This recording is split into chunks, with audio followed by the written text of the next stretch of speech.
Eto, mga minamahal, pag-usapan natin kung paano po nag-iskandalo na naman itong si Baste Duterte dahil nga na-appoint, na-promote ba itong si General Torre bilang bagong PNP chief ng bansang Pilipinas. Talaga nga namang galit sila kay Torre.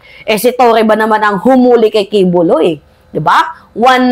Isa sa pinaka-biggest achievement ni General Torre is yung nahuli si Kibuloy at kasama din siya sa pag-aresto kay former President Duterte. Kaya nga nagngingit-ngit ang muka ni Baste Duterte sa galit na bakit si Torre yung inappoint bilang PNP chief. Ano yung gusto nyong i-appoint? Yung Sinartates? Di ba? Na bata-bata ninyo? Yun yung gusto nyong ma-appoint? Na di umano, may nirape daw kuno? At beside, sangkot sa mga illegal na gawain di umano. So, bayad yung tsapa, yun yung gusto nyong ma-appoint, yung papabor sa inyo. So, by the way, mga minamahal, galit talaga yang si Baste Duterte sa kadahilanan ba naman na, di ba, nahuli at isa si General Torre sa mga pumosas kay Digong. Wala naman tayong magagawa. Si Digong din naman yung nagsabi na, sige, ilipad na ninyo ako. O galing din naman kay former President Duterte para hindi na madaming sabi, ilipad na ninyo ako.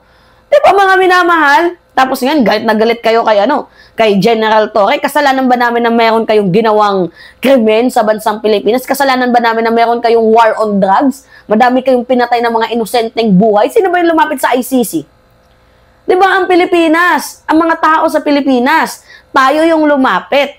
At tinulungan lang tayo. Diba kaya anong bang sinasatsat? Palibasa kasi hindi pumapabor sa inyo kaya ang dami ninyong sinasabi. Alright mga minamahal, sige. Panoodin natin tong sinabi ni ni Baste Duterte. You have a chief PNP na 3 ranggo ang tinalunan para maging chief PNP. It's because this is not merit-based promotion. Pabor-pabor-based promotion. Diba? So, madaling sabi, pabor-pabor daw. So, dahil pabor, kumbaga magkakaibigan, 'di ba? Kaya na-promote. Nagtataka lang daw itong si Baste Duterte na bakit in-appoint niyan 2-star general lang yan? Ano naman kung 2-star general as long as merong nagagawang maganda, na fulfill niya yung duties and responsibilities niya bilang, namumuno. So, bakit hindi siya i-promote? 'Di ba? Ano nga yung sabi ni Lacson, mga minamahal? Ang sabi ni Lacson, decisive daw itong si General Torre. Meron siyang tinatawag na pag-uugaling mission-oriented siya. 'Di ba? Kaya deserve niya na mailagay bilang PNP chief ng bansang Pilipinas. Nagsalita na yung dating PNP chief, Diba? So, bakit ka pa nagagalit? At ano ba yung kinagagalit nyo kay General Torre? Dahil lang ba sa paghuli at pagsunod ni General Torre sa batas? Kaya galit kayo sa kanya? Hindi ba pwedeng matuwa na lang kayo sa achievement ng iba? Diba? Tanong lang. Hindi ba pwedeng gano'n na lang sana yung mangyari? Na, kaya siya in-appoint kasi malaki yung, yung achievement niya. Di ba pwedeng gano'n? Diba? Kasi lahat inaaway na ninyo Mahiya naman kayo. Lahat na lang inaaway ninyo. Ito si Jinggoy, dapat bagay-bagay din itong magsama tong mga to Si Jinggoy Plunder, si Jinggoy nagsalita din. Ano yung sabi ni Jinggoy? Ano daw? Meron daw tayong panibagong hepe na napaka-arrogante. Sino ba yung mas arrogante sa Plunder? Di ba? Sino ba yung totoong mas arrogante? Di ba? Yung nagpapakalat ng droga? Di ba? Ginagawa lang front yung war on drugs? Sino ba yung mas arrogante doon sa kanila? Yung nagnanakaw sa kaban ng bayan? Di ba? Mga minamahal? Or yung nagtatrabaho ng maayos para sa mamamayang Pilipino? Ito si Jinggoy, hindi din to good choice para sa 2028 Siyempre, basta kriminal, galit yan sa bagong hepe. Alam nyo, sa General Torre, wala kasing sinasanto yan. Kahit Duterte ka pa, kahit sino ka pa. As long as may warrant ka, huhulihin ka. Galit din tong si si Jinggoy Cute, mga minamahal. Alam naman ninyo na binasura po, 'di ba? May kaso si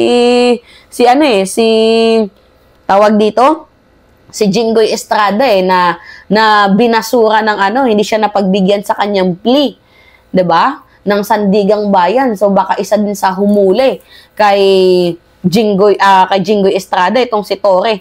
Hanapin ko nga yung article na 'yon. Jinggoy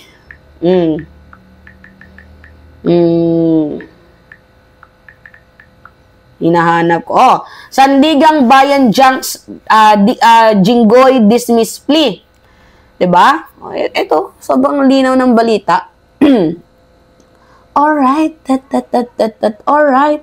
Kaya naman pala galit si Jinggoy dahil baka dyan. 'Di ba? Isa si General Torre ang humuli din sa kanya once na nagkaroon ito ng warrant of arrest. Yung issue kasi dito ni Jinggoy is yung 2 counts ng bribery. Bribery to, mga minamahal, binasura. 'Di ba? Anti-graft corruption to. 'Di ba? Anti-graft. So, kaya hindi bago kung bakit galit itong si Jinggoy Cute. At dito naman sa mga Duterte, kaya galit sila kay General Torre. Kasi si General sa mga humuli, walang sinasanto.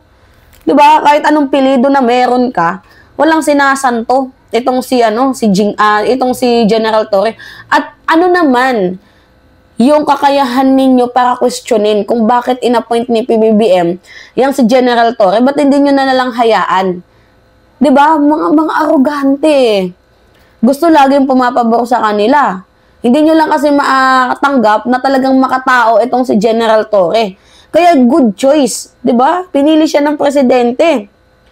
'Di ba? Gagawa kayo ng mga fake news sa kanya, hindi naman tumatalab 'yan, hindi naman kayo pinapansin eh. And hindi din naman pinapalampas si General Torre yung mga issue na may mga, 'di ba? Huhuli, hindi niya pinapalampas 'yun. 'Di ba? Kaya for sure, siguro at this time, magiging maganda yung image ng mga kapulisan. For this time, magiging maganda yung image ng mga kapulisan. Dahil dito nga kay General Torre, lilinisin niya yung imahe ng mga pulis na talagang sinira ng mga Duterte. Biruin niyo, mga pulis na dapat talaga hinihingan natin ng tulong. Ano yung nangyayari? Hinihingan natin ng tulong, pero ano yung nangyayari? Mga minamahal, natatakot pa tayo sa kanila. Bakit tayo natatakot? Kasi baka mamaya taniman din tayo. Gets ninyo? Wait lang, may tumatawag. Baka mamaya taniman din tayo. Diba? Na dapat supposedly sa kanila tayo humihingi ng tulong, pero ang nangyayari, mukhang tayo pa yung tataniman. Kaya yung imahe ng mga kapulisan ngayon, talaga nga namang nakakaloka. Diba? Nakakatakot. Kasi isang mali mo lang, baka mataniman ka kagaya ng panahon ni former President Duterte. Kaya buti na lang inappoint itong si General Torre. Although nalinis naman yung imahe kay Marbil, maganda naman na na-appoint itong si Marbil, unti-unting na-cleanse. 'Di ba? Yung mga tawag dito, yung mga bahid ng kadiliman diyan sa loob ng PNP.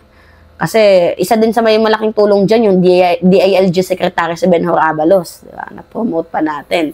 Diba? Courtesy resignation yung mga police. Diba? Para malaman kung sino ba dito yung nagtatrabaho ng maayos or sangkot sa mga gato-ganyan. Diba? Dahil sa tulong din ng DILG Secretary, medyo nalinis na yung image ng mga kapulisan niya. Yun, lalo pa ngayon kay General Torre. Diba? Sa ating panibagong chief PNP na walang sinasanto kahit mga Duterte. Diba? Gets ninyo, mga minamahal? Alright. So, yun po. So, pahingi lang po ako ng comments, likes and share. Siyempre, huwag niyong kalilimutan na i-click yung subscribe, mga minamahal, and i-hit nyo palagi yung notification bell para lagi kayong na-update sa mga video na ina-upload natin. So, yun lamang po. Ingat, mga kababayan.